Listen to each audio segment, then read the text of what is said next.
Kinda Funny is going to San Diego Comic-Con. We're doing a meet and greet at Polite Provisions. I'm hosting panels for Deus Ex, Tomb Raider, Call of Duty, and more. And best of all, Kevin won't be there. Get all the details at kindafunny.com/SDCC. Are you fine with that? Yeah. I just need a third thing, and we don't have a third thing to promote, so I just keep making the joke that you're not there. I love you. You know that.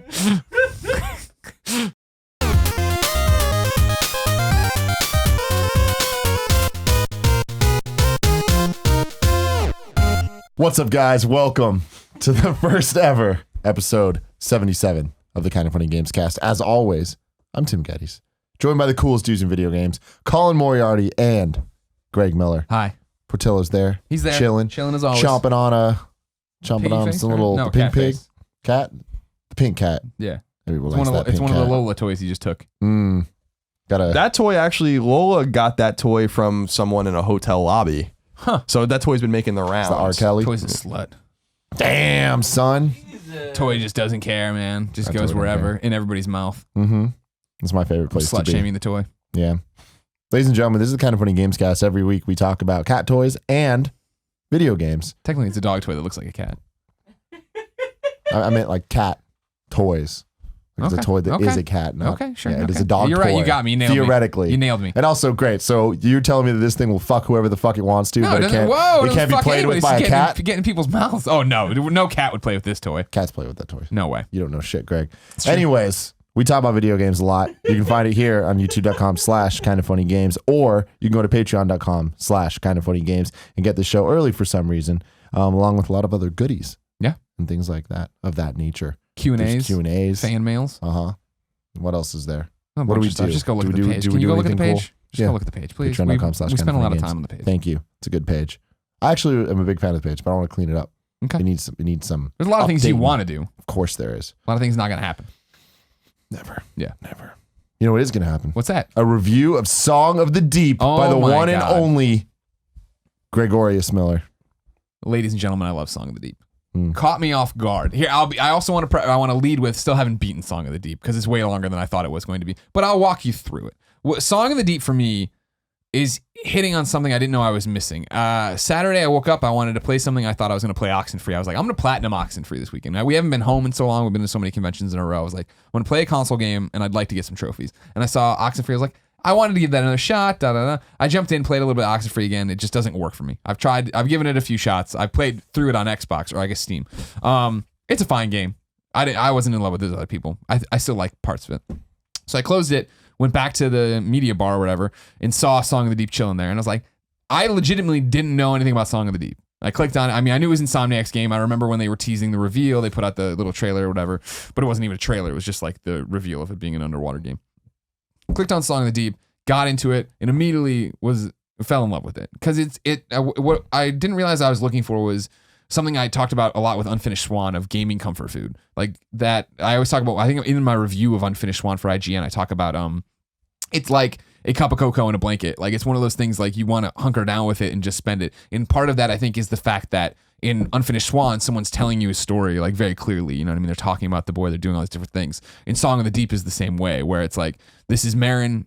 Her and her father. Her father's a fisherman. They live out here. She, waits up for him every night, and one night he doesn't come back. So she, and like all this is happening in like storybook pages, like really, really not intricate art, but storybook art, like what I would expect out of that. Same color palette, same everything else.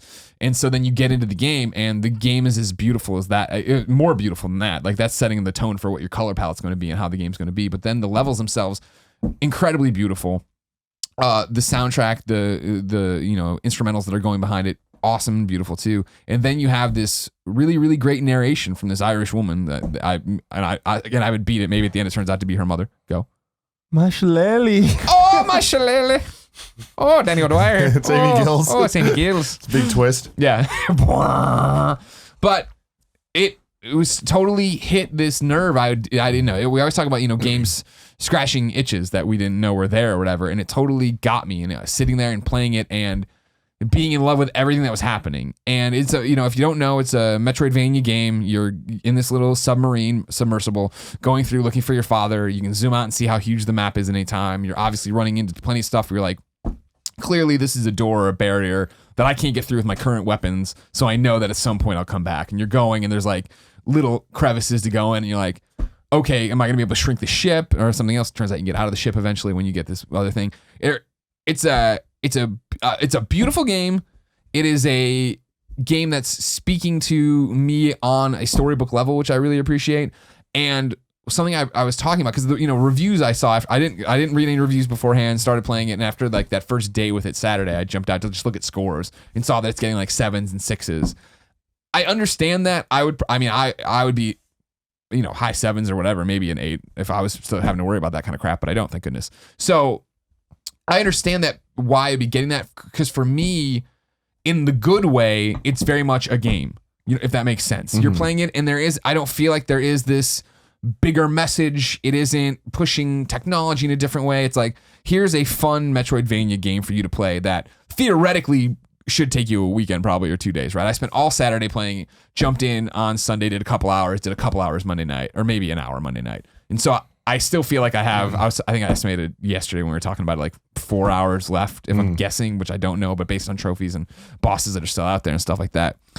I think it's a really well put together package. It's a really interesting, fun world. There's, I'm playing on normal. There's a harder level, but I'm not getting to this point where I'm feeling like I'm pissed off at enemies. They're putting me in a room where it's like Gauntlet, and maybe I'll die, but then I come back and kill everything. It's like, okay, cool. The weapons are there. Upgrades are attainable. Like, it's one of those, Metroidvanias are all about, finding your new items, weapons, or, abilities, and then maxing them out through your skill trees and stuff like that. Same thing here with taking the gold you found and buying from the shrimp man or whatever, the upgrade you need. And it's fun. Like, it's simple, and it's a game, and I think just the way I'm describing it, now what this thing is, but there's something about it. There's something special to it. You're not talking about mechanics though. So how does the game play, and so you're in a submersible? Yeah, you're in a little submarine that you build. And then you fire rockets with it and stuff like that? Eventually, yeah. Your first basic thing is that you have a little hook shot, basically, that you can shoot out, that you can use to grab things to interact and pull levers, and certain times there'll be ones to pull levers to open doors and then release and then try to get over there and get out. So it's like,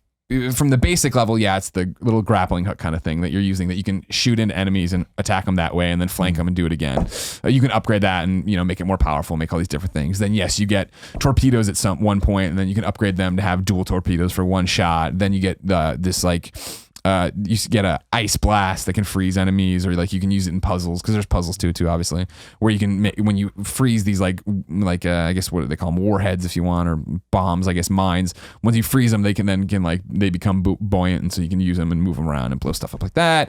There's a thermal detonation one, stuff like that. You have a boost to swim faster, which then comes, because there's other times where it's like you got to try to fight the current, but you can't, but you can see that you need to at some point. So it's interesting. Like every Metroidvania, I think my favorite part is learning the mechanics and seeing things and like, oh, how am I going to do that? So the first time it's like, all right, cool, I can boost this far, and now that I've upgraded my grappling hook, I can grab that thing and then pull myself around and swing over there, and there's all that. And then eventually they start tossing in the downside to the game, I feel like, is they put in some you're having this great time, you're in the submersible, everything's really cool, then they put in some of those like light puzzles, like, what I mean, like, all right, you have to get this laser up here, so to do that you need to like move all these mirrors and bounce light around. No, not the old mirror laser puzzle. So they're not hard, what I mean. Again, it's a simple game, and I don't mean that as a way to detract from it. Sometimes I was overcomplicating it. But when I first got in this room and I have like 2 sets of red, 2 sets of blue, 2 sets of green that I'm trying to bounce all around all these mirrors, I was like, this isn't what I loved about this game. This isn't where I wanted to be. But I got out of it fast enough to keep going. And the other thing is that it is long. I do feel I was looking for, when I started it, I'm like, I'm gonna beat this in a day. And then when I didn't, I was like, oh, okay, I'm gonna go over to Nick's, watch UFC. I'll beat it tomorrow. And then I got in for a little bit. I was like, man, there's still more. It's not overstaying its welcome, but I think I was trying to power through it. Not power through, but I wanted to get through it like I did Unfinished Swan, where it was like a sitting and I was over it. This has more lasting power, but that only agitates me more in the fact of why doesn't it have a platinum trophy? Like, why is this not being treated like a real game? If it's on disc, it is long, it is weird. A fleshed out Metroidvania game. That was really bizarre, huh? When I saw that. We talked about that on PS I Love You, I think. You weren't there, I guess, but we did talk about it. Then we talked about it on Colin and Greg, I think, as well. But I talked about it on PS I Love You, that this game has no platinum trophy, which is really fucking annoying. Actually, like, to me, like, it's not bizarre or anything, it's obnoxious. Yeah. That like the game this long, this deep, a Metroidvania game has 10 trophies or something like that. I know that's not important to a lot of people, but to a lot of people it is important. And I thought that was it's not a turnoff. I want to play the game. The only reason I haven't played it is because I haven't really been here, but I was on vacation, but so I've been playing Vita, but that sucks. When I saw totally. That because like there's collectibles and upgrades. All this, like there's a million different ways you could have fleshed this out. And that's the thing. For now that I'm in, the fact that it didn't have a platinum, and I started off and I'm like, oh, it's ringing like Unfinished Swan.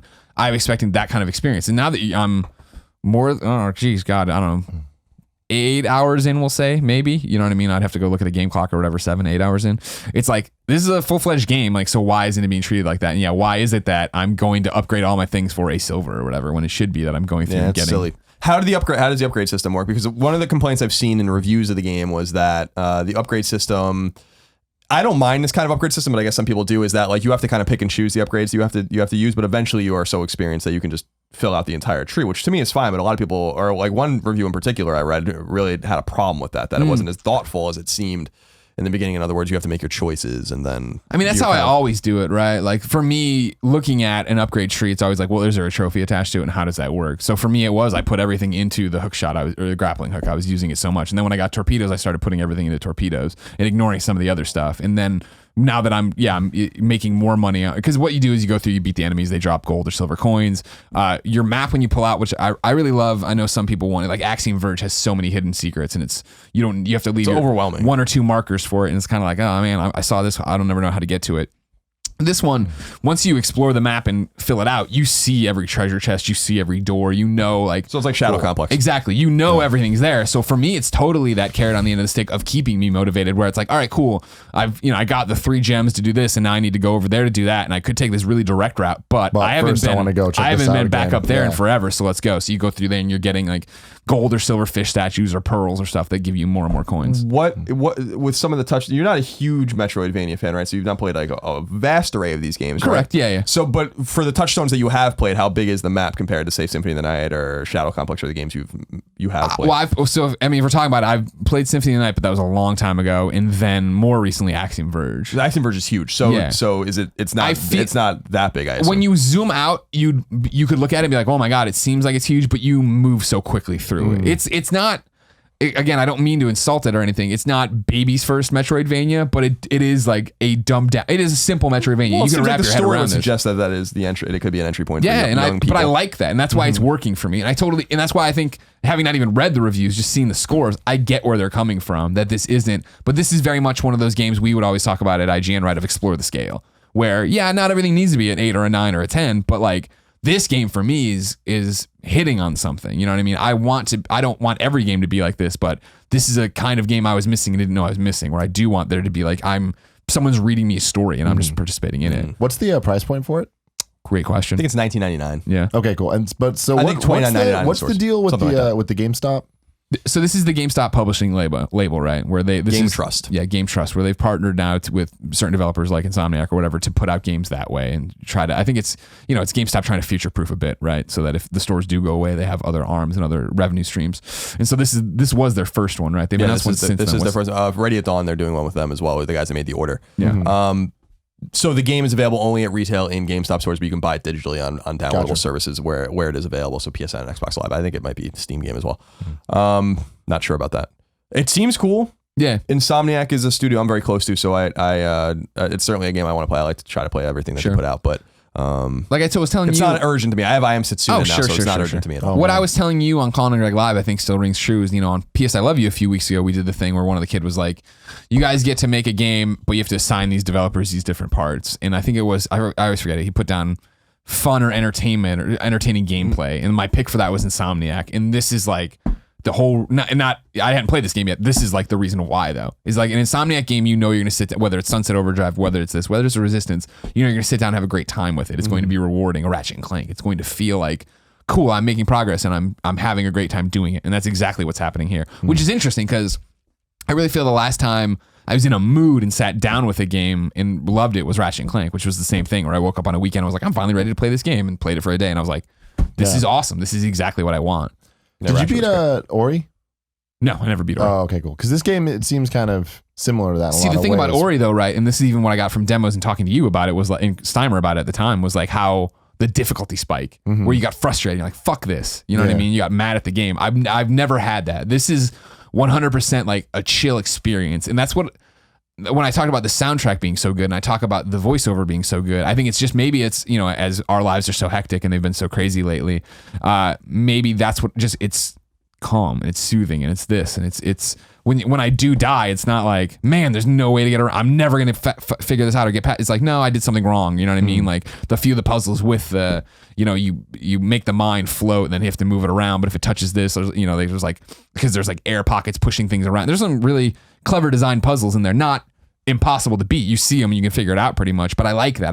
I like the idea of, you know, I leave a room and I see something as I go, and then I see something down there, like whether it be an object that I know I need to go put in this clamshell mouth or whatever. And it's like, oh, that's how that connects. And I come back and do it right away, rather than like some games where it's like, I've beat my head against the wall for 30 minutes trying to figure out what's here. I must not have it yet. Or maybe I do and I just don't understand, but I'll go away and figure it out. Like I feel like what Song of the Deep's really great at is presenting you with these little challenges that you can conquer and feel good about it and then move on to the next thing. Or understand that I don't have what I need here. Like it's clear that I still, you know, in my playthrough right now, I still have these glass walls, which are like one of the final barriers.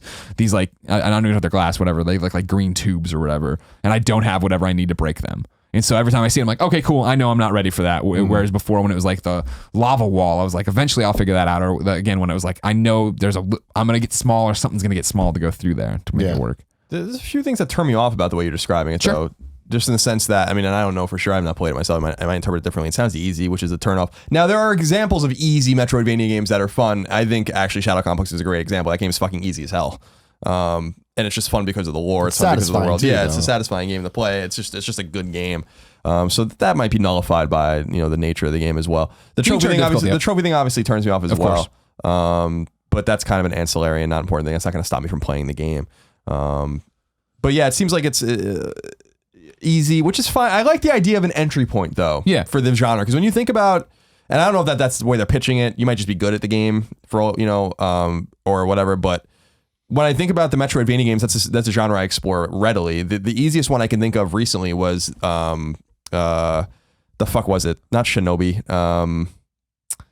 The one that Capcom released. Why can't I think of it? The ninja one. Strider. Oh, Strider. That one was so Strider. There was a Metroidvania Strider game like 2 or 3 years ago, right around when PS4 came out, and that was a really easy game, but it was also really satisfying as well. Just this good genre to explore, like similar to like how Pokemon is and traditional Pokemon is a nice gateway to role playing games for gamers. Like I can't think of a way to say like this genre is really great, but you should play Super Metroid or the original Metroid, which is fucking really hard, or something like that, like or Symphony of the Night, which is I think very obtuse to a lot of people. You can miss half the game and never know. That's where I think Ori comes into play for me. I think Ori is a good, but Ori's hard. Entryway. Well, it has its hard moments. I wouldn't say it's hard overall. I mean, I played one of those spots. We played, you played that one demo, but that was like, and I was like, you can do it. I mean, you can do it, but I'm like, this is actually like shocking. Yeah, which is actually one of the turn-ons for that game for me. I was like, great. Like, yeah, that was one of the few moments that are that difficult. But I think that Ori overall is a good entry point into getting into all those types of games. Y'all nerds should play Symphony of the Night though out there if you don't know what Metroidvania is or just not familiar with the genre. It's good. That's Symphony of the Night is one of the great games of all time and easily the best Metroidvania game, I think. So good play. Super Metroid obviously a great place to jump in as well, although I think Super Metroid a little cumbersome. I didn't like it. It's a little overrated. I mean, like it's not overrated. We talked about this in the past, right? Like there's a problem with 16-bit games generally that follow a style of old 8-bit games, and that it's the resolution, or not the resolution, but like we're playing in 4:3 still, but everything's bigger.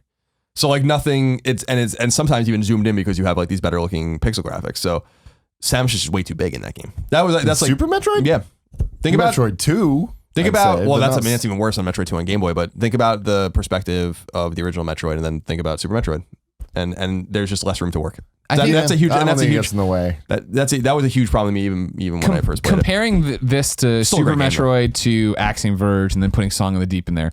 One of the reasons I think maybe it is easier or it's more appealing to me in the fact is that you're not moving, because when the Super Metroid, or I'm sorry, for the Castlevania or Metroidvania games we're talking about right now, I immediately started thinking about stiff controls. You know what I mean? Of the D-pad and the direction of that. And even Axiom Verge is better at it, but I still always had that problem where I'm trying to aim on an angle and it doesn't. Whereas with Song of the Deep, being on the sticks or whatever and being you're underwater, you can totally strafe around and do stuff. Yeah. And I feel like I can control what's happening in a battle much better than I can. Axiom Verge, which I loved and played the shit out of on Vita on our trips, like great game, really enjoyable. I still felt most of the time like, man, this is gonna be hard to get through. These guys, they're in control. I feel as Marin, I'm in control of the battlefield when I'm in there, because I do get to do the idea of shoot these jellyfish first or whatever, then go after this fish who's throwing his bombs, or get far enough away so that I can see their incoming attacks and strafe around them and get around. Is it a dual stick? Yeah, thing? so you're controlling and moving that way. Yeah, well, you're aiming or whatever, moving. Yeah. No, that makes a lot more sense. Because like the controls, specifically with the diagonals, are a little bit hard on any of the games. I think that's a problem even with like Shadow Complex. So. Yeah, and I think this is a bit forgiving maybe with hitboxes or stuff like that. And it's when you're shooting projectiles like the hook or the missiles or whatever, you'll see a little indicator on them go red, meaning that like that's who you're going to be shooting at. That's what's going to happen. It's going to go that way. Any final closing thoughts? I think everybody should give it a shot. I mean, if what I've said sounds interesting, if anything I've said sounds like a turn off, don't worry about it. But like, for me, super enjoyable game. Like, I really, really wasn't expecting anything from it, and I'm really, really in love with it. I can't wait to beat it. I can't wait to sit down again and get a big chunk of time to sit there and play through and finish it. Like it a lot.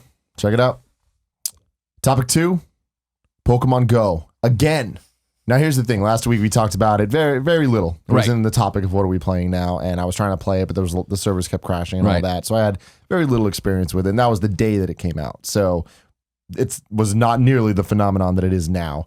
In the last week, it has taken over the entire world, it seems like. Every social feed, every newscast. Right. Like, me and Kevin were at Ramen, and we're seeing a freaking Krabby on ESPN. It's like, what the fuck's going on? This is such a weird world that we live in. It's been so crazy. It is fantastic. Shout out to Team Mystic. So all the other teams, fuck y'all. Let's start. How much of it have you played? Because then I want to get to like what's happening in society and like what the hell's going on. But like, I have played as much as I could in my day to day. So the thing is, it's like every day-to-day. Yeah. Shout out to day to day.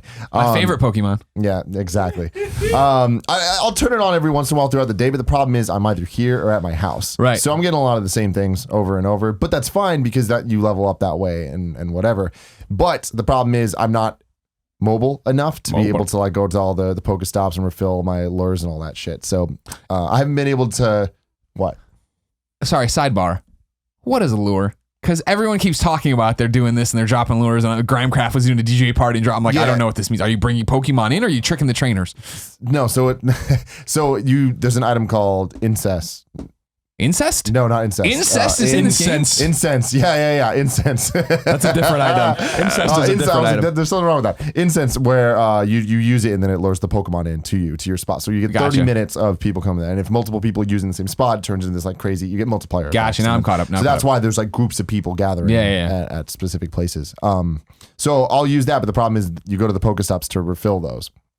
And I haven't been able to do that too much just because I'm working and doing all that stuff. But every night I'll like flip it on and just, catch a couple Pidgeys, because why the fuck not? Why not? And anytime, the thing is that whenever I'm out to dinner and stuff, that is when it's like most interesting to me, because then you're in a new spot. I'm in a new spot. So there's new stuff happening, and there's usually gyms and shit around there.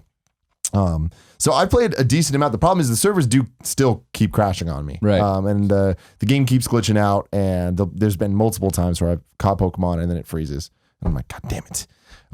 So there's a little frustrating things like that, but there's already been a bug fix update. It fixed a lot of the stuff, and their plan is to, I think, every 2 weeks release a new update to keep fixing this stuff. It's not out worldwide yet. So I think that they definitely understand what they have here, and it's a phenomenon. It's, is like, this is one of those rare instances where it's overtaking everything in a way that not many things have since Pokemon launched in 98 in America, Yeah.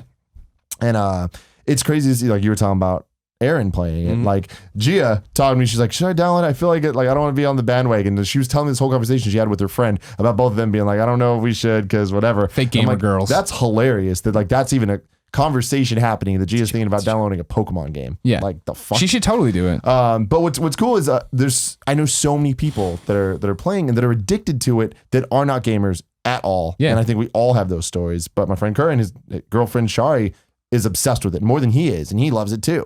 So they'll be out every morning. I wake up and I just hear the freaking Pokemon theme music playing because they're in the other room booting the app up. I'm like, this is awesome, because it's just getting people engaged. And it's like, I feel like so many core gamers are bitching that it's like, there's no game here, and I got bored in a minute. If you get bored in a minute, you're not doing it right. Like, it's not about the gameplay. Like, the gameplay is very minimal. It's just collecting them. It is, and it's more about just using the app as you go about life. Yeah. Like, it's an ongoing kind of passive thing in a lot of ways that's only active when you are thinking about it and want to go from there. So it's like, for me, when I go out to dinner, that is the perfect time where it's just like, cool, I'm gonna catch a motherfucking Krabby, because why the hell not?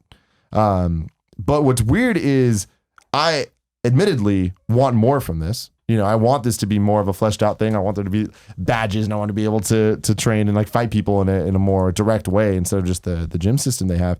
But I also understand that how dumbed down and simplified it is why it's so appealing to people.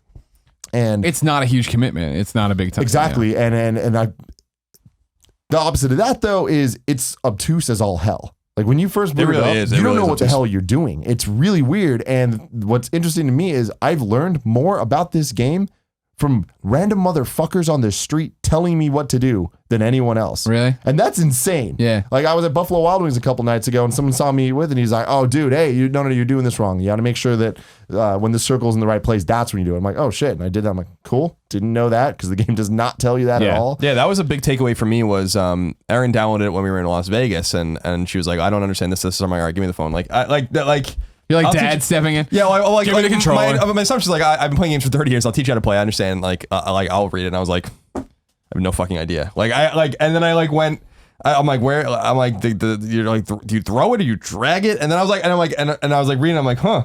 And then I went online and I found like a lot of the answers, and she started understanding it way more than I do now. But it's one of my major takeaways is that it's obtuse, but I think it's intentionally obtuse because it makes you talk. It enhances the social aspect of the game. I mean, here's the thing about this game to me, as I've really marinated about it, is I started messing around with it on Erin's phone. I haven't downloaded it on my phone, but I messed around with it on her phone, and I get it. Like, I totally get it. I mean, I immediately got it. I'm like, yeah, I totally understand why this is fun for people. This would be fun for me. I'm not going down this road. I can barely find time to play the games I want to play. I'm not going to fuck with this game. But this is one of the examples we talk about with like companies like Apple, right? Like, the iPhone seems so obvious, but it's not. It's like it took vision to like come for someone to be like, they need this. And frankly, like, the game isn't this technical behemoth. It's not like there's nothing really radical about it. It just took vision to realize that like this is pertinent. This is exactly what Pokemon needed to do, because we've been saying for years, like, put Pokemon on iPhone. What did I mean by that? Put fucking Pokemon on iPhone. Why is Sun Moon not an iPhone? I mean, that was like kind of my vision about what Pokemon on iPhone would be, which would still be huge, but not like this. And so like this takes the basic, more simple aspects and the inherently social aspects of Pokemon. Although I know they're going to put in like trading, like direct trading and all that kind of stuff, which I think was in the they didn't reveal. say that yet. Well, they said that they're adding things because that's in the reveal trailer, right? So like that, they're clearly working on that kind of stuff, and they did talk about that. I think wasn't it on Colin Moriarty Live? Where he's like, yeah, they did say that. They're like, that's a fundamental aspect of the game, and we're working on that. I think it was basically. I'm sure that like it's a fundamental aspect of Pokemon, but I don't think that they've announced that they've. I might be wrong about this, but I don't think that they've said that they're adding trading to this. I think they did, but I'm gonna look. Yeah, look. Look up like a Niantic CEO interview from like 2 days ago. I really respect the shit out of this game. Like I do. Like I'm not gonna sit here and lie about it. Now. It's like ruining social media for me, but like, so I ruin social media for people all the time during football season and stuff. So I'm not saying anyone's doing anything wrong. It's certainly keeping me off Twitter because I'm like, I can't right now. I can't with this. But I'm really, it's really appealing how many people are playing it, how much money they're making. They said early on they were making about $2 million a day, which is a lot of money. They can do way better, and they're gonna do way better because the game is only out in New Zealand, Australia, and the United States, and I think Japan. So. Is it out in Japan yet? I don't think it is. Okay, so not even in Japan. So those 3 territories. So once it's that, I mean, it's going to be bigger than anywhere in Japan than it is anywhere else in the world, obviously per capita. And then you have Western Europe, you have Eastern Europe, you have mainland Asia, you have Africa, you have the Middle East, you have like a bunch of places that like the game, South America, Central America. The game's gonna be fucking huge. They're gonna be making way more than $2 million a day. That's the thing about it is like these guys are gonna be making hand over fist money. I wonder what Nintendo's agreement with with Pokemon Company, Nintendo, and then Niantic is in terms of splitting the money. I'm sure it's very advantageous to Nintendo. So a lot of respect for them to found this. There's ways for them to build on this to sustain it. That's my big question: is are they going to be able to sustain it because the game is shallow? So real quick, timeout. Trading is coming according to the Business Insider. I thought they announced that. It broke recently. So, but the thing about it is sustaining it, to your point, and like capitalizing on it, I think, is the fact that they already are so great with the updates. You know what I mean? We always talk about how hard it is to get an update pushed through PlayStation or Xbox, all these hoops you have to jump through. The fact that I literally saw, I think Will Smith talk, not Will Smith, like the actor Will Smith from test.com or formerly of test.com, talking about the Google account stuff, right? That it has all his permissions now and he's deleting it, he's unsyncing it. And people were freaking out about that. And then they put out the update 12 hours later, that's one of the, we're fixing that, dialing that back. Sorry. I was complaining because I downloaded that first night, played it out there with you guys. All right, cool. I'll screw around it here and there.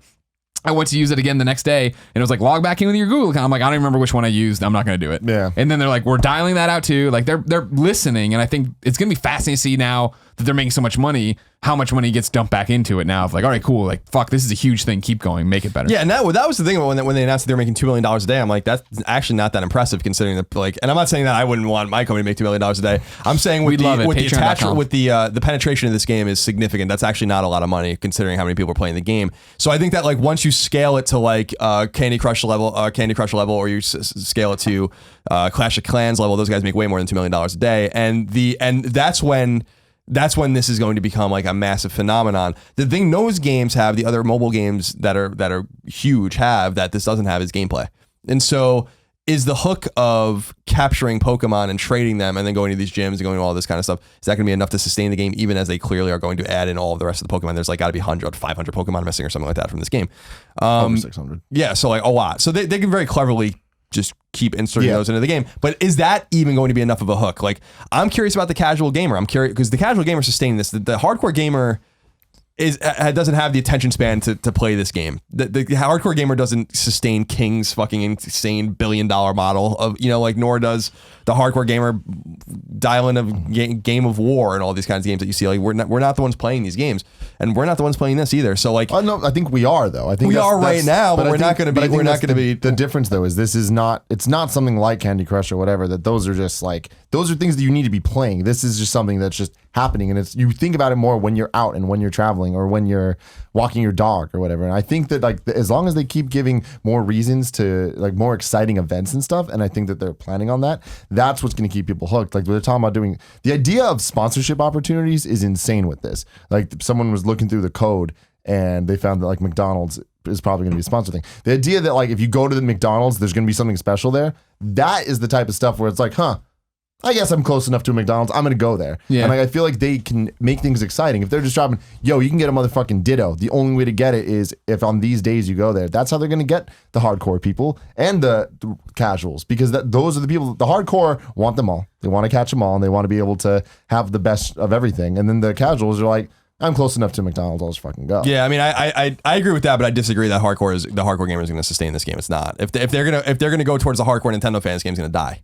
So they need to have a more clever hook than just catching the Pokemon and just trading them and just going to these gyms and stuff like that. And they have to. And I think for now it works. The game's a week old. I know. I'm expressing we have our hardcore friends who are waking up at 3 a.m. because their phone buzzes that a Pikachu's outside. Right now. And, I know, and that's what I'm saying. It's the summer. There's nothing to play. That's what I'm saying. This game in 6 months is not going to be a phenomenon in the hardcore gaming community. I don't think it's going to be a phenomenon with everyone. So they need to figure out a way to figure that out. That said, even if they added nothing to this game at all, it's going to clearly have legs. And I've been really fascinated with the penetration of the game with people like you said, with Erin and her cousin Kate, who don't play games at all, who are really into it. And she's bringing it up to me. She's she was walking to Lola saying we were looking for Pokestops and catching things in the park and stuff like that. And I'm like, this is fantastic. Just because I'm glad she's having fun. She's been so exposed to games with me for the first time that she's actually. I don't think she's ever going to become a gamer, and that's not really not important to me at all that she does, but that she's appreciating what these games are all about. And so even if this is her entry point in many ways to playing games, I think that's pretty cool. And I have an immense amount of respect for the way they made this game. I think it takes vision to make a game like this. I don't think it's as obvious as there is another Pokemon game on mobile, right? And it's not a deep Pokemon game or anything like that, a Pokemon Shuffle, whatever the fuck they call it. And this made more money, and this has already made more money in a week than it made Lifetime on that other app. So. That's such a crowded space. The race to the bottom on the phone is real. The iPhone and the Android platform is largely garbage for games. So, I don't think anyone would dispute that's fucking trash for games. So to be able to have something that rises to the top like that and becomes more than a game to people, but in an app that they open up and keep passively going throughout the day, I think is really cool. And what I'm interested to see is how they're able to translate this to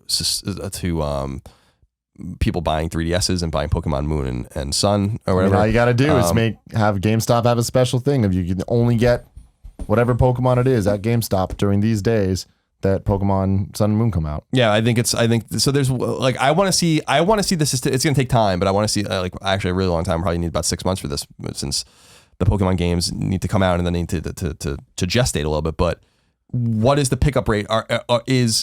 Will Erin want to play Pokemon Moon and Sun? You know, like does she? Because a lot of these people out there playing the game don't even know what Pokemon really is. Like what the fundamental aspect of Pokemon is. The idea of training the Pokemon and fighting them against each other and wandering around a world and meeting people and going to gyms and gathering badges and all that kind of stuff. That is the fundamental aspect of Pokemon. This reminds me a lot of Pokemon Snap, where it's like, it actually is Pokemon Snap in a lot of ways, where it's like it's just a mobile 21st century version of it. And I thought Pokemon Snap was shallow but smart in its own way. And so I think that this is the same way. So I like it. I think it's cool. I picked it up and in 2 minutes I'm like, yeah, I get it. Like I can't download this. You know, like the thing is that, you know, people think I'm hard on Nintendo, and I guess I am, but I love Pokemon. Like I played every Pokemon game until like 3 years ago. I played all of them, you know, like every one of them. So it's not like I love those games. I collected them all at one time, you know, because I was a dork like you once. Huge loser. And that goes back to, you know, Pokemon Red. And so when I was seeing these familiar Pokemon and seeing, it was a great nostalgic touchstone for me as well. Yeah. To see these familiar creatures and see someone that I love like kind of get into it and like ask questions about it. And I'm like, oh, like as a 31-year-old man, I'm like, well, you know, she was saying she was like she evolved a Pidgey. I'm like, oh, Pidgeotto. Yeah. And she's like, just looked at me and I'm like, yeah, never mind. Yeah. I feel like if this would have dropped at the beginning of convention season, I would be into it. But it's the fact of, and that, because I want to go back now that they fixed the Google thing and log in once and be done with it, and then I'll play it. But it's like, it's a similar thing. I'm just like, how many times I caught the mouse looking motherfucker out there in the living room the first day, right? And I'm like, all right, cool. Rattata? Now I got him, and I go, but the Pokestop thing and like the playing for gyms and doing all this stuff, that sounds interesting. And like, if I wouldn't, you know, I mean, like Grimecraft did that DJ thing last night. I totally would have gone and hung out and done that too if I didn't have plans. Like, it's a cool thing, and what's fascinating about it is this societal impact on it, and the stories you're hearing of people who there was this great one on Reddit, of this guy who was walking through the park late at night, and this is right after all the shootings, and like what, a few days removed from the Dallas shooting and all this turmoil we have in our country. Well, and he was walking through a park at like 3 a.m. because he couldn't sleep, and he was catching Pokemon, and he did this, and these two black guys on a bench were like, "Hey man," and he was like, they stopped and like looked at him and like, "If you want whatever Pokemon, he's over here. Like, come on." And then this brought a cop out. A cop came by because eventually people were like, there's like a drug deal in the park. And they explained it to the cop, and the cop downloaded it while he was there. It's like, that's fucking awesome. Yeah. And then my cousin, who's, a mother of two now, both high school boys or whatever, like freshman boys, hit me up. She's like, what is Pokemon Go? Like, why are all the kids out of the house doing this? They're running around the neighborhood in a giant group playing this game. What is happening? And you have to explain, like, that's awesome. That's fascinating. Yeah, it's cool that it's getting people like to socialize, getting people outside to play, putting a new spin on video games and what video games can be. I think it's all positive, to be frank. I mean, which is surprising for me to say. But what I've appreciated is the review scores are all, seems like where they should be too, where they're like, the game's not that great, but it's a cool experience. It's super fun. Like, people aren't like 10. You know what I mean? Like, it's doing. I am super skeptical that the game has legs beyond a year, but we'll see. But we will. We will see. And even if it doesn't, they are going to make plenty of money on it. Yeah. I don't think they give a fuck. And their stock. The important thing that we left out is that I think it was on Friday or Monday. I mean, their stock went up like Nintendo stock went up 9% on Friday, and I think like another 13% or something on Monday, which was their biggest one-day jump on one of those days since the Famicom launched. So, yeah, it's pretty significant stuff, Yeah. I don't think the conversion rate's going to be too high in terms of getting people from Pokemon Go to the 100%. Core actual Pokemon games, but I also don't even think that's that bad. I think that they need to focus on what this is and building this and creating a new style of thing. I think Pokemon Go needs to be a separate thing from the Pokemon games. Eventually, one day, they can interact with each other. I think that would be awesome, but I think Pokemon Go needs to be Pokemon Go, and that needs to, I hope that they keep continuing to evolve it and all that stuff and give it a whole bunch of new things. And I like that the game, for as simple as it is, the more you put into it, the deeper it gets in terms of there's a lot more going on. It's like, all right, you're just catching these Pokemon. Okay, there's these gyms. And then all of a sudden it's like, oh, there's 3 different teams. And there's all these meta storylines that kind of form from that. And have you seen the shit talk about all the teams? Yeah, these teams. I don't understand most of it. Everybody hates the yellow team. Which is weird. Which is really weird, because shout out to Zapdos. He my boy. But here's the problem with that is I obviously got to go Team Mystic because it's Articuno, which is blue. Of course. Right? Zapdos, the superior of legendary birds, but Team Mystic's where it's at. So the biggest problem with this game is I think that it needs to do more of that. It needs to have more things come where it's like there's choices you make that feel like they're a part of something bigger than just repeatedly catching the same Pokemon over and over. Sure. But I think that they've wowed me. The team, once I saw that there was the teams, I'm like, man, that's really smart. And the teams kind of you support your team to take over the gyms, and you it's a weird allegiance to it where you want them to keep succeeding, to take over all the gyms in San Francisco. You know, I have a question. How do you take over a gym? Because you don't fight each other, right? So you do. Okay. So you go to the gym, and then there's someone that's holding down the gym. Whoever has it is whatever team member is holding it down. You go there and you challenge them, and then it's like this tapping game to to beat it. But it's super basic, and it really comes down to who's the higher level. And then just pretty much win. What is a Pokestop? Pokestops are just it's where you can go and get items and Like lures? Yeah, the And can you run out of balls? Somebody said they ran out of balls. Yeah, and then when I was playing the first time, I never saw a number of balls. I was just throwing balls. there's numbers. If you hit the Pokeball on the bottom of the screen, it tells you all the items. What happens if I run out of balls? Then you don't have any. You can't catch them. You need to go to Pokestop, get more. Yeah, and you They get don't just and you get them when replenish you level up No. too. I think you get more. I mean, that's what everyone was saying. Yeah, when you level, you get a lot of them. When you catch Pokemon, you get them. When you level up, you get them. You get them a lot. But then also Pokestops are everywhere. Okay. There's one a couple blocks away or a block away. Sure. So, Yeah, I love. I don't know. This is an interesting game. It's a very interesting game. It's cool to see a video game be a phenomenon like this for the general public. Very much. To get them in. Also, yeah, I was just talking to Erin. I'm like, so she was telling me, she's like, oh, I'm like, have you evolved anything? She's like, I've evolved many Pokemon. I'm like, all right. Didn't know that about you. I love it. So and then there's eggs that you get the eggs and you walk around just like in the games, and after a certain amount of steps, they hatch and it's a random Pokemon. There's just so much little things where that's cool. You have that, and you physically need to walk around. Eventually it pops open and you get a lot of fucking duds that you didn't want, but then every once in a while it's like, oh, this is awesome. Yeah. it is funny, man. It is funny. It's good. Cool. It's good. Yeah, good for them. And this is what Nintendo. Now, what another question we can really go into this maybe next week is what Nintendo can learn from this, because I think it tells them a great deal about what they need to do, which is to abandon their hardware. Well, what's interesting too is when you look at the Wii, and it's just the Wii was a similar thing where they had this thing where all of a sudden all these people that don't play games and everybody's talking about this, and then they didn't really do anything with it. So that's the big worry here. Is I hope that they don't repeat that fast, but hopefully this is a different Nintendo, and hopefully that they're realizing what they have, and it does get really interesting that Nintendo seems to not have much to do with this. No, they don't. It's totally Niantic and the Pokemon Company, which Nintendo only owns 30% of. Yep. So yeah, that's the other thing is Nintendo stock's going up, and they have to have they are making a lot of money, but not all the money's going to them. Yeah, certainly the lion's share probably, but. And I think the most interesting thing about this though is that the stats of how well it's doing. Where you're talking about the stock going up and all that, but in addition to that, it's the #1 mobile game ever in terms of downloads and all that stuff, and in terms of daily active users. And time spent in the app, it's rivaling not even just games, but apps, Twitter, yeah. Instagram, all this stuff. It's about to eclipse Snapchat. Fuck you, Snapchat.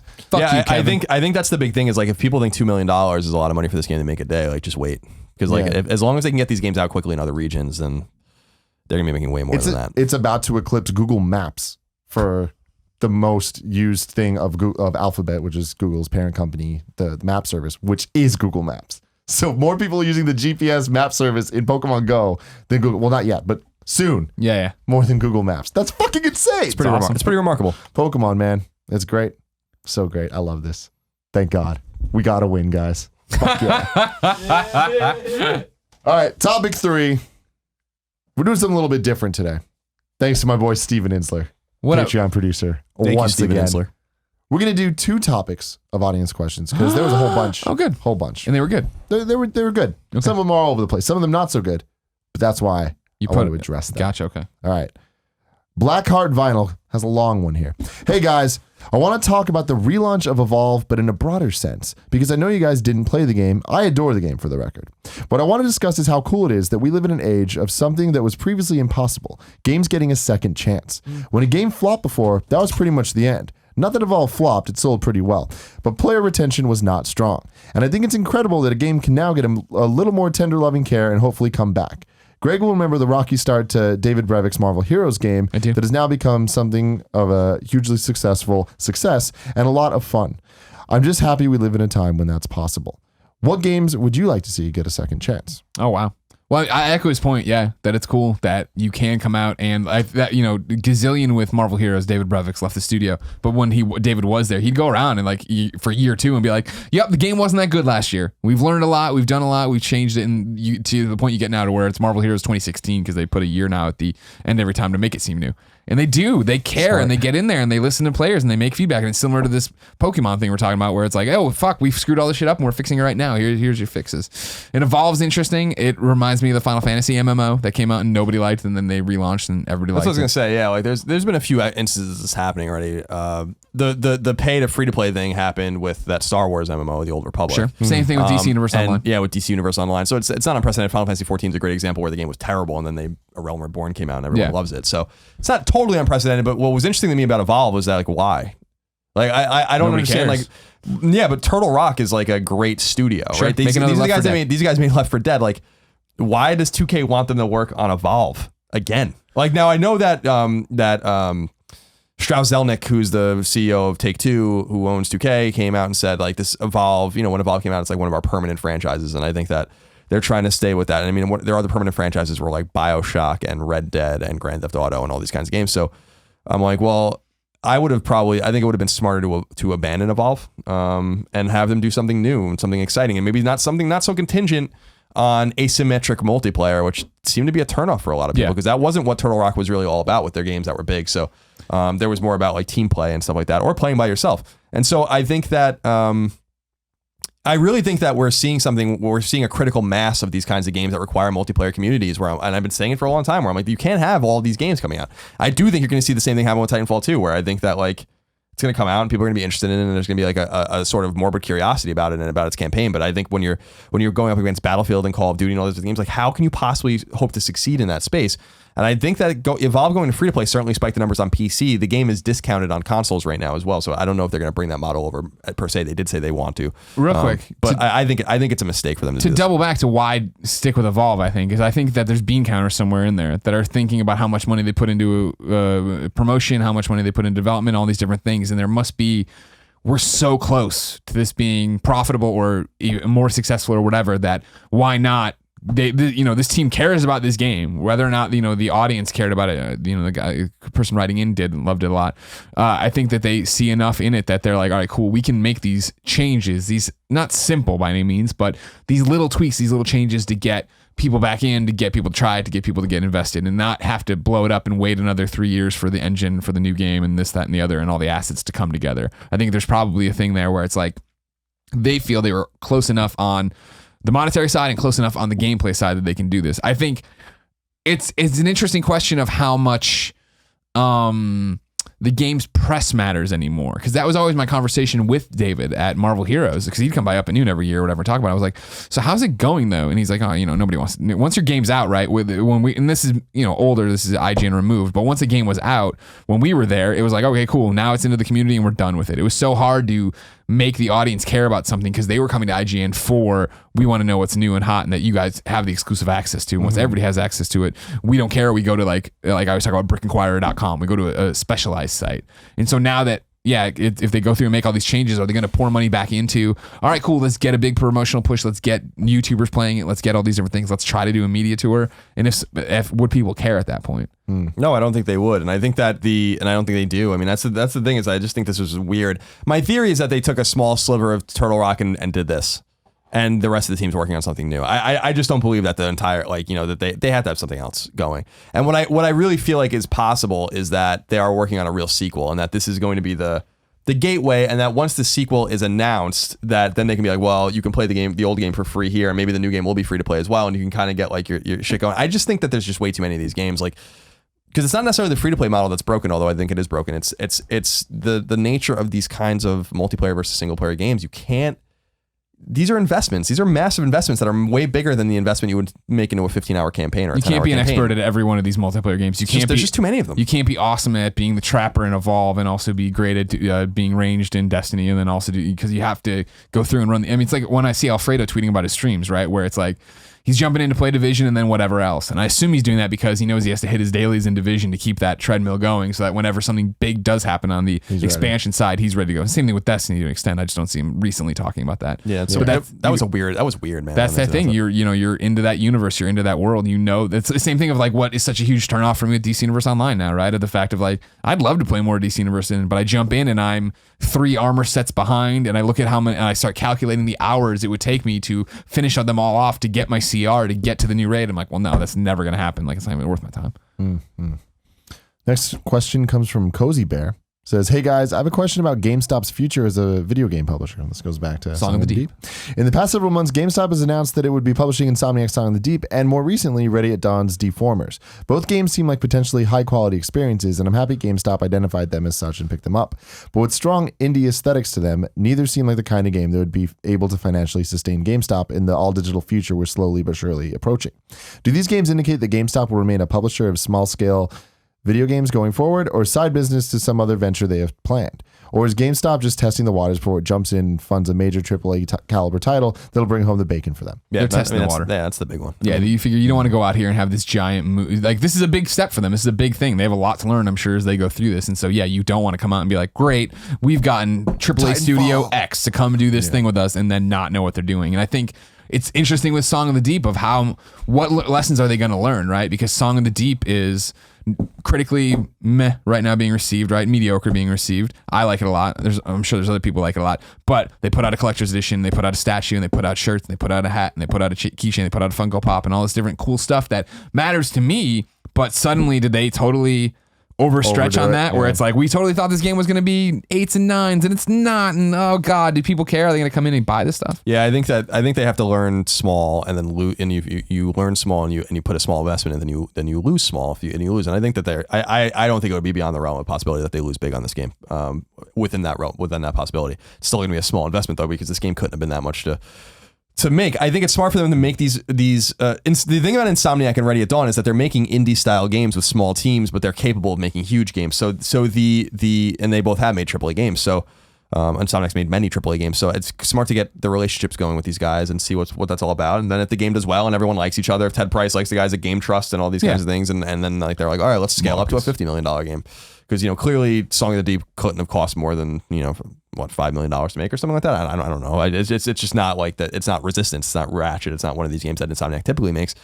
It's also interesting. I'm sorry to say, it's also interesting with Insomniac wants to contain their IP, and so it's interesting to see like who owns the IP and like what the relationship is there as well. For his question, I mean, think about it from like we're talking about a publisher, but think about it from a developer, right? Of like, Naughty Dog didn't come out of the gate making Uncharted. They made different games, smaller games, and then you get on a roll, you know where you're going. They made a bunch of crappy Crash games, and then they got to where they needed to be. But you understand, I mean, like, you learn, you go, and you grow. And I mean, look at us. Like the videos we started making and now what we're trying to make, and we have an animated show and different stuff. We're moving to studio. Like, it's all about that learning curve. Yeah, definitely. Next question comes from CM14. Says, hi guys. Hi. What do you think of the Final Fantasy 15 theory that Luna is Genova? The shadows are the weapons from 7. The theory that they are connected sounds so cool. Emerald Weapon is in the Kingsglaive trailer. I can't wait for Final Fantasy 15. Here's my thing about this. I remember when 10.2 came out, and then there was a whole bunch of, there was a character, there was Shinra and all this, and it was like, does it link to 7? I love that stuff. That's great. I loved that the Final Fantasy Tactics, Final Fantasy 12 takes place in the same world. Final Fantasy 13, obviously, the whole universe of 13, the diamond, or not diamond, whatever. Crystal, yeah, the whole Crystal Decudeum, whatever the fuck. That's just cool. With this, I mean, obviously we got Final Fantasy 7 Remake coming out eventually, so I think that it could be smart to link them, but at the same time, I think that it's just going to be fan theory stuff, and I don't think it's going to be more official in any sense, but it's cool. I don't think Luna is Genova. That sounds dumb to me. I think it's a bad idea to cross lore between games as well, like between the universes.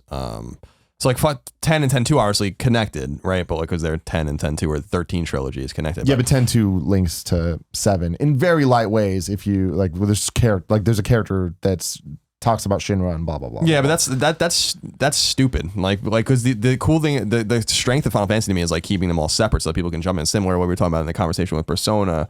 It's why it's like annoying that there's Magitech armor in this and stuff. It's like, why? But why? Like Magitech armor served a purpose in that world. So like, how is there Magitech armor in Final Fantasy 15? It doesn't make any sense. So like I that kind of shit actually bothers me because I'm like, well, just leave it alone. Like, why do we have to go back and ruin everything?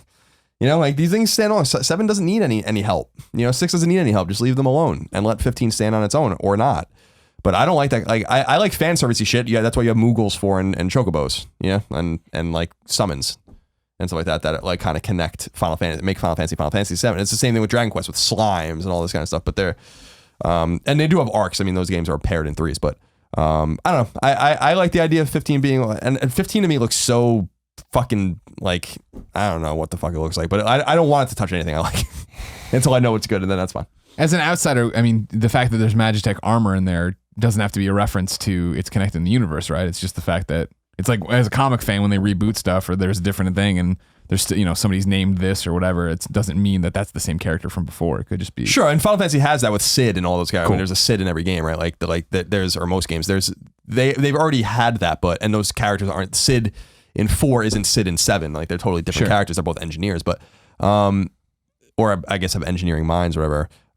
But to me, I don't know. I don't like this like retroactive, like we have to have fan service like in every fucking aspect. And like Magitech armor in 6 is a product of like of Gestel and all those guys like summoning espers and like stealing their power and stuff like that armor and the power of those armor exists because of a very specific reason. I know it's a nerdy thing like that I would get hung up on, but I just feel like, okay, so like now you're just putting it in here. So like I can't, because that caught my eye. I'm like Magitech armor. That's cool, but like, what is the connection to Gestal and Kefka and all this shit? I'm like, there is none. So why is this here? Yeah, I love it. I don't like it when it's too direct and stuff. I like it when it's more subtle. Chuck says, hey, kind of funny. I grew up a big fan of Kingdom Hearts 1 and 2 during the PS2 era. I jumped over to Xbox after PS3 was too expensive. One of my major reservations was not being able to play Kingdom Hearts 3. Imagine my surprise when years later, Kingdom Hearts 3 was announced for Xbox One. Now here's my issue/question. It's been years since I played any of the games in the series, and all the releases are PlayStation exclusive. What are your thoughts on releasing a sequel on a system that has never been home to any of the previous games of the series? Smart. I mean, it's Sony's been Sony's gotten that with Mass Effect and stuff like that too. Yep. So I mean, we get Mass Effect 1 eventually on PS3, but it was actually after 3 came out.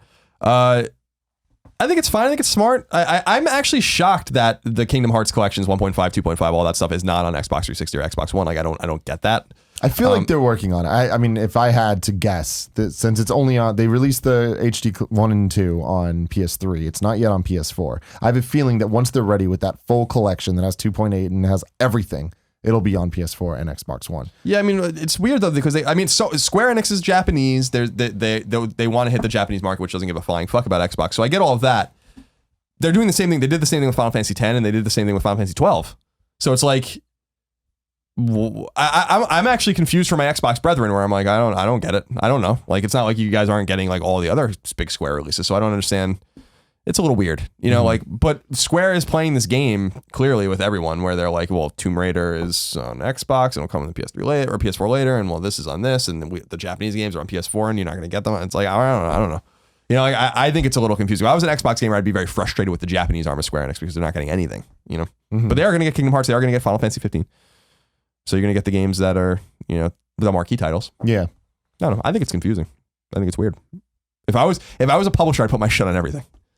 You know, and I said that I think we were talking on PS I Love You when I did it with Altano, where I was like, if I would go so, like we were talking about Capcom specifically, and I was like, if I were Capcom, I'd release everything that I have in my catalog and everything. I would pay a ton of money to certify, put trophies and achievements and everything. I'd be like, everything is coming out. Fucking Street Fighter 2049 is coming to fucking Xbox 360. God. You know, Breath of Fire 2 is coming to Xbox 360 and Xbox One. Like, I just do it all and just leave it there, just like a virtual console thing. I mean, you would make money over time. I think you would assume you'd make a lot of money over time, but maybe you know what?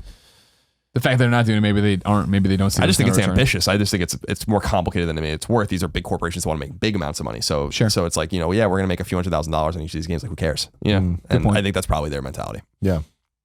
Beto says, hey guys, love your show. Do you think the new Xbox console is codenamed Scorpio because it will be released between October 23rd and November 21st, 2017? Oh. Is this a common theory around your circles? Because it seems rather obvious. I've never heard that. I never thought of that theory. It makes sense. I never heard that or thought about it. I don't think that that's the case, but I think that it could be a nice coincidence, and they can play. If Microsoft's cognizant of that, and I'm sure they are, they read everything. Then I think that they can probably play that up. Yeah. Ali Polo says, hey guys, what happened to cheat codes and why did they exist in the first place? I always thought the developers put them in so they can access levels and weapons, etc., while showcasing the game to press. No, because there's debug modes in games. So if you play a game on a test kit or a debug kit, so this is like closer to the we have PS4s and PS3s that play debug software, which is like software that's not done. They play it on burned discs usually, and or you can play it on a dongle or whatever, and it's basically a way to access the games. Nowadays. And like you'll notice that. All right, so I played Horizon on a debug PS4. And the guy wanted to reset, put me somewhere else, and so like the code, developers put like different code or different input codes into their controllers to access different menus or do different things. And I think he pressed like the touchpad or something like 10 times, and then it brings up like a menu, and you're allowed to like manipulate anything you want in the game. And that's basically how the developers manipulate their game when they're playing it around. They're like, okay, I want this guy at. They're always, I forget the name of it, the system that a lot of developers use where they're constantly funneling new versions of the game into, so they always have the new version of the game or whatever. Anyway, they can say like, these guys put new textures over here, and so I'm just going to lift my character up and put him over there in the world, and they do that with a debug menu. So that's not why cheat codes were in the game. No, the old days, yeah, and I mean for PlayStation 3, a lot of it was on the debug, hit both R3 and L3 at the same time, and that would bring up it, and you can go through there and set, true values to this, or move it to night and day, or do this. Cheat codes, I think, fell away, right? Because did people really use them? I feel like there's definitely games where, we can also, I mean, I remember GTA 2 on PS1, we'd sit there and put in codes so that, all right, cool, we're going to restart and everybody's going to have the rocket launcher and how much damage can you do and do all this kind of stuff. But I feel like for the most part, that was probably a waste of time. Now more than, and things are harder to do now would be the other thing. Like big head mode isn't as easy as it used to be in a 16-bit NBA Jam to put in. Yeah. Now you have to go through and render and do all these different things and make sure the game fucking runs like that. And as you see that these games that get put out and can barely run, like what's the point of going through to do that? Yeah, I think it was a matter of replay value and keeping your, also nullifying your ability to like move on to the next game. You spend a lot of money on these games. Games were way more expensive back in the day. So I think it was smart for them to do that. But I also think Greg's point is great. Like this is a QA nightmare. Yeah. QA being quality assurance. If you can break the game in a million different ways, then you have to QA all that kind of stuff, and it's not easy. It's a fucking probably actually super obnoxious. And these guys look at this and like, they have data now since the PS3 and Xbox 360 era. Like as long as the publishers and developers put the appropriate things into the game, like they have data on everything like that you've ever done, even if you're playing a single player game. If you play BioShock Infinite, which has no online at all, they know how long you played it. They know the weapons you use. They know like what you prefer to do. And like they have heat maps of where people go on the maps, and they can learn from all those things. I mean, that's the way the games are developed now. And they probably look at this stuff and they're like, well, no one really does this kind of stuff in the early PS3 games. So they don't put it in the later PS3 games. And now you don't see it at all anymore. So, but I think a lot of it has to do with QA, and I think a lot of it has to do with the fact that like it's just games get more complicated. These little things, you just need a little thing to fuck everything up. Yeah, I think that also just games are bigger now in general, and I think that there's more to do, and there's more being put into the games that you're supposed to do, and there's so much side quests and so much open world and all that stuff. That back in the day, it was about replay value, and it was about playing Tony Hawk's Pro Skater and using the cheat codes because it made the game different and made the game fun. You can play in a different way. I remember Sonic the Hedgehog you can do the debug mode and all that stuff, and it was fun to mess around with a game that you've beaten 100 times, but now you can do it in a different way. So I miss cheat codes, but I also don't think that they have a place in modern games at all. Like I don't think that they even work in things like when NBA Jam came back. Yeah, cool, that should have cheat codes because that makes sense. Sure. But I can't even imagine how cheat codes would fit into a Call of Duty. Yeah, and then it breaks it, and then it breaks it for other people, and you're playing it on like. The thing that I never really used cheat codes. I didn't care much. Tony Hawk was a good example of like cheat codes that were actually fun to use, and there's other examples like Justin Bailey and Metroid and stuff like that. But or things like the Chris Houlihan room and Link to the Past and stuff like that, like these little kind of workarounds. But actually, Game Genie was like the only thing I really loved on NES because Game Genie broke the shit out of the games. I mean, those weren't cheat codes. That was like literally breaking the game. You can't do that kind of stuff anymore either. They had stuff like Game Shark and stuff like that. But again, Game Shark. But again, like you can't. Game Genie, what a fucking thing. Game Genie was awesome. That was a Gloob product for people that don't know. I don't know if Gloob exists anymore. And that was like a thing like where you came with these books and you can buy more books, and like there was like you just put in these like this sequence of letters and numbers, and then it would be like here's infinite lives in Zelda, or it changes the colors like palette, or like it does all these things, and I'm like this is fucking fantastic. Awesome, I loved that shit. Yeah. And then Nintendo sued them, I think, and there was like all sorts of drama with them. Yeah. Anyway. So topic 4 today of the Kind of Funny Gamescast, as always, brought to you by Patreon. Thank you very much to all of our beautiful Patreon supporters at the $20 or above level. That was nice. Yeah. That's like that Venus de Milo, whatever. No, is that what that? No, it's 16th Champion. Man, I fucking plowed through that one. Not as bad as me thinking that was Venus de Milo. Stephen Carell says, what games are you guys most excited to play on VR? You Valkyrie, homie. I mean, at launch of PlayStation VR, it's Res for me. Like Res Infinite. When I played that at PSX last year, man, that was the first time I put the unit, took it off, and I was like, that was a game that felt like a real game. That didn't feel like an experience. That felt like something I would sit down and play hours of. Yeah, maybe not all at once, but for me, it's Star Wars for sure. Even if it is an experience, that's what I want. I don't. Oh, the TIE Fighter stuff. Yeah, I'm like, they're not ready to make the full game thing yet. That's fine. Sure. I just want that experience. I mean, there's nothing like that. That's so cool. And I remember when I heard that they were going to make Space Mountain into Hyperspace Mountain at Disneyland. I was so excited because it's like, I love that ride, but adding Star Wars music to things makes things better. You know what I mean? And I think that there's something very, very unique about the feel of what Star Wars is. And when you add that to VR, it's like, all right, cool. There's going to be a whole bunch of VR experiences of me flying around in a cockpit, but an X-Wing cockpit, a TIE Fighter cockpit, that's different. That's something where I'm like, yep. Living the dream. I mean, that's the equivalent. Earlier we were talking about Pokemon Go, where it's like Niantic put out Ingress years ago. No one gave a shit. Like the people that liked it. But like overall, that's not gonna, change the mobile game or anything. You add Pokemon to it, all of a sudden it's like, this makes sense, and I totally understand. And I think that with Star Wars, it's the same thing, where that is that touchstone where everybody that experienced that is going to be like, holy shit. And I can't wait to see what they do with it. Yeah, I think Eve Valkyrie is the most exciting. I mean, for the games that are announced, I think Eve Valkyrie, and I want to see Resident Evil. I want to play at Comic-Con. I'm excited. Yeah. Tim, do you want to play the Comic-Con with me? No, I already played it. I'm good. It's gonna be. This is the. Oh, okay. Can you make that happen? No. Is that a thing? It is really scary. Andrew Street at Street Sweeper says, Good name. Will VR bring about the return of the murder simulator argument in politics and news about games? Yes. But the argument is, did it ever go away? I think politics just got lazy. They maybe noticed that nobody was listening to that argument. Yeah, when you put on VR and you are now holding the gun, and somebody puts out it won't be on PlayStation VR, but when somebody puts out a download where you are killing cops or whatever, like, yeah, that's going to be an issue. And people are going to put that out, and it'll be like hatred. It'll be like that, right? When you have your hatred game that's in VR and the gun's in your hand, someone will make a big deal about it, but hopefully there'll be level-headed people there to us always be like, well, we've always had light gun shooters. Is it really any different? Like, granted, this game's rewarding you for one thing, but it's one way that they're taking this direction, this game, whatever. Yeah, I think when the VR first kind of goes really mainstream with PlayStation, I think that we're going to get obviously a lot of news coverage from it from every angle, because everyone's going to be talking about it. And I think that will be one of the perspectives people take. But I do think that overall there's going to be a lot more positive angles that will be covered and like really like focused on. And I think that it's going to be I don't think it's going to be any different than it has been, because people are always going to have issues with violence in any form of media. So I think that VR is just going to be a new way for people to be mad. Yeah, at first it'll all be about the tech, but then somebody will get their hands on it and make this game that's weird. Yeah. Matt Wenny says, why is Nintendo being so slow in revealing the NX? Like, just get to it already. Fans are sick of waiting. There's zero monetary gain to keep waiting, in my opinion.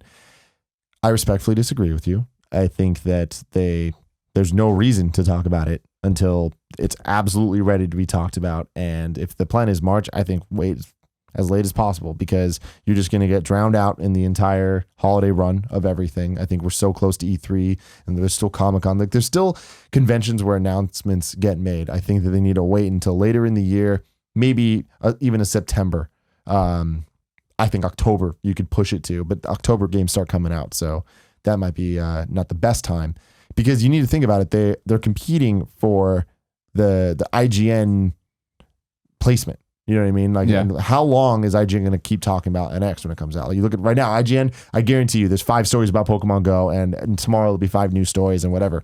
They're owning that right now. In October, in November, you need to think about those placements being taken up by Call of Duty reviews and Call of Duty strategy videos and Call of Duty this and that. Repeat that with Titanfall and Battlefield and this and that and blah, blah, blah. You go down the line, it's like they're competing for space. Yeah. Then when you get on a more mainstream level, it's, it's obviously going to be talked about, but there needs to be those follow-up conversations. There needs to be more articles than just this thing happened. And when you start competing with the reviews and all the other stuff of all the big blockbuster titles, I think that's a bad idea. So I think September is when they need to strike, early October at the latest. Do their own event, really own it, own the message, own everything, and go from there. Word. Yeah, they need to own that moment. Franklin Sizemore says, hey, Franklin. How did the quality of voice acting get to where it is today? You take it more seriously, more room to run the audio, more intent on storytelling. I mean, people directing games, like directing cutscenes, directing it like a movie. Yeah. I mean, you remember even like voice acting was compressed and there wasn't a lot of room to dedicate to it back in the day as well. So I think it just became important. Yeah. And the more important storytelling became and the more the high fidelity of the audio became a touchstone of these storytelling games and these narrative driven experiences, I think that was just a natural evolution of that. I think when people started calling it out too and talking about it, and that was a pro or it was a con. You know what I mean? How many games did you play that were like, these are great, these cutscenes are awful, this voice acting was terrible? And people saw that, developers saw that, and publishers saw that and started putting a premium on that as they saw the fact of, oh shit, people are talking nonstop about Metal Gear Solid because they love these characters and they love the way it played out. Whether you know what I mean. How can you look at Vulcan Raven and not love his voice acting? It's true. It's very true. Yeah, it's funny to look back at voice acting in games and you look at things like Resident Evil. Obviously, was one of those things. Sandwich. Yeah, but it was such a joke. But it was also such a big deal because it was novel and like, as bad as it was still like, oh man, like there's voices in this. This is crazy. This is.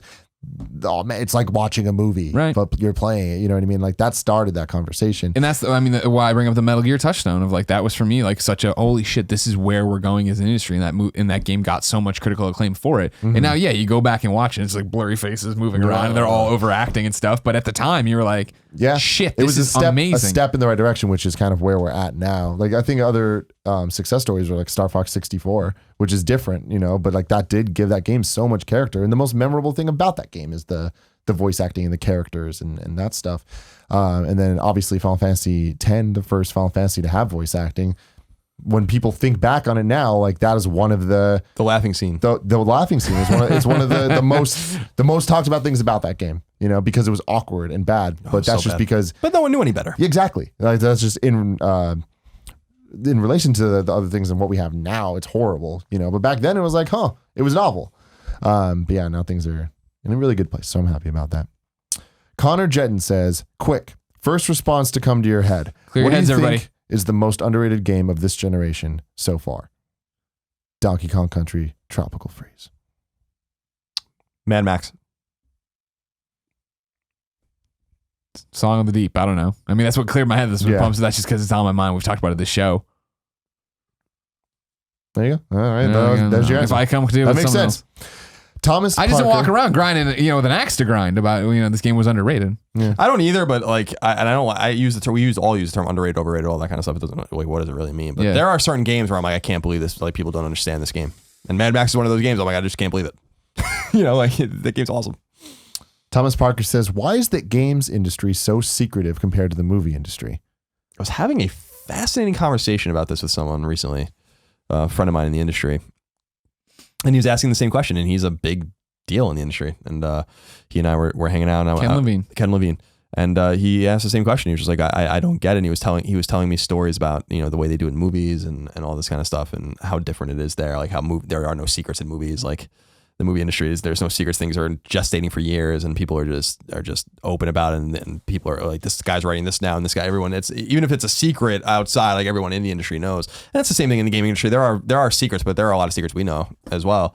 So I don't understand it either. I think it's stupid, but I think it allows, on the other hand, people to really make a pop when the announcement is made because movies are different than games. And there's, so it's run a little bit differently. The thing that can we define what the secrecy is that we're talking about? You're talking about the announcement of games when like Spider-Man, like when Insomniac's working on Spider-Man Forever and quietly. Yeah, well, they had only been working on it for a little while actually at that point. But like a greater example is like we're gonna get Red Dead, right? Red Dead 3, and again, I want to be clear because everyone's like, it's Red Dead 2. No, it's not. It's Red Dead 3. If it's Red Dead Redemption, it's Red Dead Redemption 2. Right, but it's not going to be Red Dead Redemption 2. So I still think it's going to be like Red Dead Revolution or something like that. Why would they do that? Why would they make Red Dead Redemption 2? I hope they don't do I'm that. Not arguing. That would be so dumb. The only reason would be name recognition, but everybody calls it Red Dead, so anything you put after Red Dead's fine. God, I hope they don't do that. That'll be so stupid. But they can call it fucking shit sandwich if it's a good game. I don't care.